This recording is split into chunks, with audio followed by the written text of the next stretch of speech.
course. समझ रहे हैं? तो मेरे को तुम्हारी बात समझ नहीं आती कि इन्होंने ब्रांड बनाया तो मेरा भी ब्रांड बना देंगे। भाई फिर तू क्या करेगा? दोगलापन है।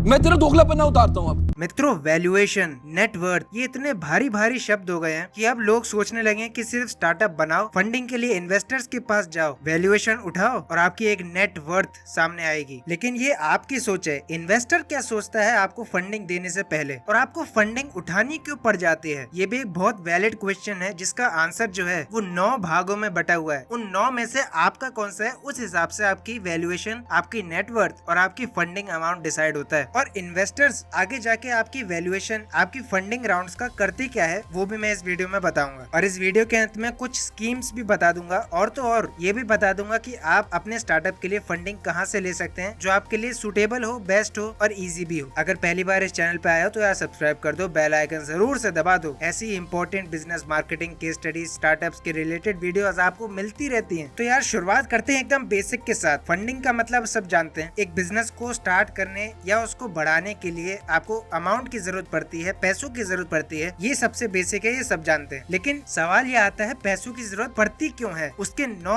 वजहें होती हैं और आपके लिए कौन सी वजह सबसे सुटेबल होती है उस हिसाब से आपको फंडिंग का राउंड भी मिलता है। लेकिन कुछ फाउंडर्स ऐसे भी होते हैं जो किसी थर्ड पार्टी से फंडिंग नहीं लेते और वो अपने ही पैसे लगा के स्टार्टअप को आगे बढ़ाते हैं, जिसे हम बूटस्ट्रैप स्टार्टअप भी कहते हैं। उसके ऊपर पहले मैं आई बटन और डिस्क्रिप्शन बॉक्स पे वीडियो दे चुका हूँ। आइए उन 9 वजहों के बारे में जानते हैं जिसके लिए आपको फंडिंग चाहिए होती है अपने स्टार्टअप के अंदर। पहला आता है प्रोटोटाइप क्रिएशन, दूसरा प्रोडक्ट डेवलपमेंट, तीसरा टीम हायरिंग जो कि सबसे ज्यादा इसी के लिए फंडिंग ली जाती है, चौथा वर्किंग कैपिटल जो कि हर किसी की फंडिंग लेने की प्रेफरेंसेस में दूसरे नंबर पर आता है, लीगल और consultancy services, raw materials and equipments जो आपको एक प्रोडक्ट बेस्ड स्टार्टअप के अंदर देखने को मिलते हैं, सातवां लाइसेंस और सर्टिफिकेशंस, आठवां मार्केटिंग एंड सेल्स जो कि हर स्टार्टअप के लिए सबसे ज्यादा प्रेफरेबल और इसी के लिए most of the funding rounds apply भी करते हैं, वो है मार्केटिंग और सेल्स। और 9वें नंबर पर आता है हमारा ऑफिस स्पेस और एडमिन एक्सपेंसेस के लिए। तो ये कुछ वजह हैं जिनकी वजह से आप फंडिंग राउंड्स को उठाते हैं। कुछ स्टार्टअप जो है पर्टिकुलरली एक एक सेक्शन को ही उठाते हैं, कुछ स्टार्टअप सारे सेक्शंस को मिला के फंडिंग उठाते हैं। आप डिसाइड करें कि आपको किस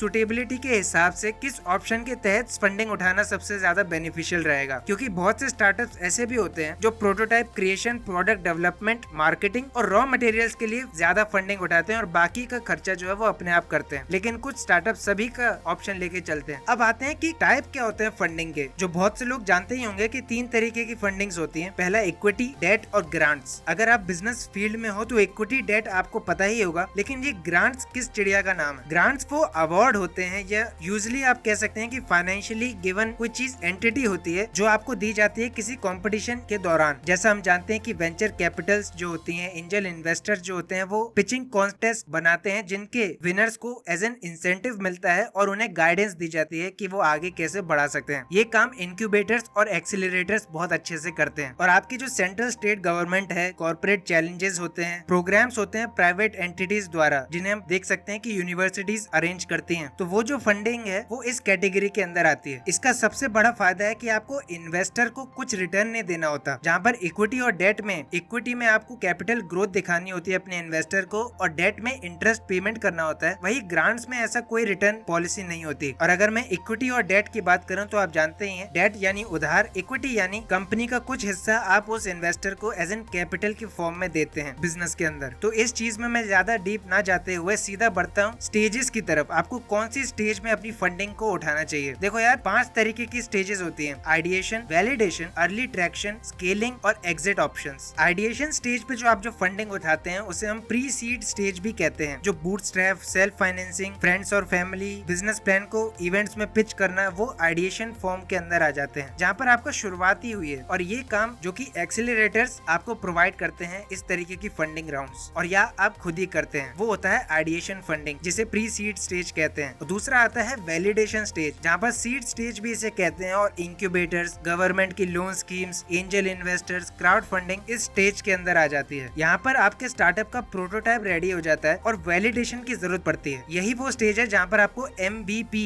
उतारना पड़ता है मार्केट के अंदर, यानी मिनिमम वाइबल प्रोडक्ट। एक तरीके से ये प्रूफ ऑफ कॉन्सेप्ट है कि आपका स्टार्टअप चल सकता है, एक वैल्यू है आपकी। तीसरी स्टेज आती है अर्ली ट्रैक्शन, जिसे हम सीरीज A स्टेज भी कहते हैं, जहाँ पर venture capital, banks, non banking firms और वेंचर डेट फंड्स ये आपको फंडिंग प्रोवाइड करते हैं। इसका मतलब ये है कि अर्ली ट्रैक्शन वो फंडिंग राउंड्स होते हैं जहाँ पर प्रोडक्ट और सर्विसेज जो हैं मार्केट में लॉन्च हो चुकी होती हैं और उसका एक कस्टमर बेस बन जाता है, रेवेन्यू आने लगता है, ऐप के डाउनलोड होने लगते हैं। तो ये एक बहुत ज्यादा इंपॉर्टेंट स्टेज होता है हर स्टार्टअप के लिए। चौथा तरीका आता है स्केलिंग का, जो आप देखते हैं series B, C, D, E, F, G, H, ये स्केलिंग पॉइंट होता है। यहाँ पर आपके स्टार्टअप को स्केलिंग के लिए फंड किया जाता है, जो वेंचर कैपिटल्स और प्राइवेट इक्विटी फर्म्स आपको प्रोवाइड करते हैं। और एग्जिट ऑप्शंस जैसे IPO, मर्जर्स, एक्विजिशन हो जाती है, कोई कंपनी किसी और कंपनी को खरीद लेती है, तो वो एग्जिट ऑप्शन के तहत आपको फंडिंग दी जाती है। अब आता है हमारा मेन सवाल कि इन्वेस्टर्स क्या देखते हैं एक स्टार्टअप के अंदर फंडिंग देने से पहले वो देखते हैं आपका ऑब्जेक्टिव और प्रॉब्लम सॉल्विंग कैसा है। क्या आप कस्टमर की यूनिक प्रॉब्लम्स जो हैं उसे सॉल्व कर सकते हैं, और अगर कोई आइडिया जो है वो पेटेंटेड है तो उसकी हाई ग्रोथ पोटेंशियल है इन्वेस्टर्स की नजरों में। ये एक इंपॉर्टेंट पॉइंट है जो बहुत से लोग नहीं बताते। दूसरा आता है आपका मैनेजमेंट और टीम। क्या आपकी टीम पैशनेट है, एक्सपीरियंस है उस टीम में, फाउंडर्स की स्किल क्या है, आपका मैनेजमेंट ड्राइव कैसा है, हायरिंग कैसे आप करते हैं, हायरिंग के आपके पैरामीटर्स क्या है, इन सब के बेसिस पे भी इन्वेस्टर्स आपको जज करते हैं। तीसरा आता है मार्केट लैंडस्केप। इन्वेस्टर्स आपके हिस्टोरिकल और फोरकास्टेड मार्केट ग्रोथ रेट्स को ऑब्जर्व करते हैं बहुत अच्छी तरीके से, यानी कि आप पहले क्या थे, अभी क्या है और आगे क्या बन सकते हैं। तो उस चीज पे आपको एक बहुत इंपॉर्टेंट टर्म बताई जाती है कि आप ग्राफ्स और प्रोडक्ट डेमो का इस्तेमाल करें अपने प्रेजेंटेशन के अंदर, जो आपके मार्केट लैंडस्केप को और ज्यादा अच्छी तरीके से इन्वेस्टर्स को बता सके कि आपका प्लान क्या है, आपका टारगेट क्या है आने वाले 5 सालों में। चौथा आपकी स्केलेबिलिटी और सस्टेनेबिलिटी, कि फ्यूचर में आपका जो स्टार्टअप है वो स्केलेबल होगा और सस्टेन कर पाएगा मार्केट के अंदर, कितना स्टेबल है आपका बिजनेस प्लान, आपके एक्सपेंशन प्लान्स क्या होंगे, इन सब के बारे में वो जानना चाहेंगे। पांचवा तरीका आता है कस्टमर और सप्लायर्स के ऊपर। कस्टमर और सप्लायर के साथ आपकी रिलेशनशिप्स कैसी है, वेंडर को आप क्या ऐसा प्रोवाइड कर रहे हैं जो आपका वो वेंडर बना रहना चाहता है, या कस्टमर को ऐसा क्या प्रोवाइड कर रहे हैं। छठवां तरीका आता है कॉम्पिटिटिव एनालिसिस। आपके मार्केट में कॉम्पिटिटर्स कौन है, वो क्या कर रहे हैं ऐसा जो आप प्रोवाइड कर रहे हैं, और वो क्या ऐसा नहीं कर रहे जो आप फिर भी प्रोवाइड कर रहे हैं, जिसे हम प्यार से USP भी कहते हैं। सातवां आता है सेल्स एंड मार्केटिंग। और सेल्स एंड मार्केटिंग वो चीज है जो इन्वेस्टर्स सबसे एंड में पूछना ही पसंद करते हैं, इसलिए मैंने 7वें नंबर पर इसे रखा। और ज्यादातर मैं अपने एक्सपीरियंस से बता सकता हूँ कि वेंचर्स जो हैं वो सेल्स और मार्केटिंग को आपकी स्केलेबिलिटी और मार्केट लैंडस्केप से ही डिसाइड कर लेते हैं। अगर आपको यहाँ पर तैयारी करने की जरूरत पड़ती भी है तो आप फोरकास्ट और टारगेट ऑडियंसेस और प्रोडक्ट मिक्स के बारे में बता सकते हैं, जिसे हम कहते हैं प्रोडक्ट, प्राइस, प्लेस और प्रमोशन, वो 4 P's वाला फॉर्मूला। 8वां आपका आता है फाइनेंशियल असेसमेंट, जो कि सबसे बड़ी की है पूरे पिच के अंदर। इन्वेस्टर्स आपके फाइनेंशियल असेसमेंट देखकर बहुत सारे डिसीजंस ले सकते हैं कि आपके माइलस्टोन्स क्या है, आपका ब्रेक इवन पॉइंट कब हुआ था, इनफ्लो कितने हैं, कैश फ्लो कितने हैं, आउटफ्लो क्या हो रहा है कंपनी के अंदर। ये सब कुछ फाइनेंशियल असेसमेंट से पता चलता है, जिसके बेसिस पे इन्वेस्टर्स जो आपको फंड भी करते हैं कि आपके एक्सपेंसेस कितने हो रहे हैं। और ये एक्सपेंसेस की बात मैंने पहले इस वीडियो में बता दी, वो 9 तरीके के जो एक्सपेंसेस होते हैं उसके लिए आप फंडिंग जो उठाते हैं वो इस कैटेगरी के अंदर आ जाती है, और जो इन्वेस्टर्स नोटिस बहुत ज्यादा करते हैं। और अंत में 9वां सवाल होता है कि आप एग्जिट कैसे करेंगे, आपका एग्जिट प्लान कैसा है। क्या आप अलायंस में, पार्टनरशिप में, IPO में, एक्विजिशन में, मर्जर में, किस एग्जाम्पल के तौर पे आप एग्जिट करेंगे उस मार्केट से। तो उस बेसिस पे भी इन्वेस्टर डिसाइड करते हैं, क्योंकि अब मैं आपको बताता हूँ क्यों ऐसा करते हैं। ये सवाल कितना इंपॉर्टेंट है एग्जिट वाला। इन्वेस्टर्स को पता है कि ये कंपनी अच्छा करेगी, लेकिन वो कंपनी में एग्जिट कब होंगे वो उनके लिए सबसे इंपॉर्टेंट रहता है। और इसी से हमारा अगला पॉइंट भी बनता है कि इन्वेस्टर्स फंड ही क्यों करते हैं स्टार्टअप में। पहला, अगर कोई मर्जर और एक्विजिशन होता है तो वो इन्वेस्टर डिसाइड करता है कि पोर्टफोलियो कंपनी का जो है उसका वो किसको सेल करे या किसको मर्जर दे, वो जिससे उसे भी फायदा हो। IPO जब आता है, ये सबसे बड़ी टर्म होती है। जब किसी स्टार्टअप का IPO आता है तो इन्वेस्टर्स को, जो अर्ली इन्वेस्टर्स हैं, उनको सबसे ज्यादा फायदा होता है इस चीज के अंदर। तीसरा जो तरीका आता है वो अपने शेयर्स को सेल कर देते हैं दूसरे वेंचर्स को, दूसरे प्राइवेट इक्विटी फर्म्स को, जिससे वो प्रॉफिट एंजॉय करते हैं। अब कुछ स्कीम्स का नाम बता देता हूँ जहाँ पर आप फंडिंग के लिए अप्लाई कर सकते हैं। सबसे पहले तो हमारा स्टार्टअप इंडिया का ही फंडिंग सपोर्ट है,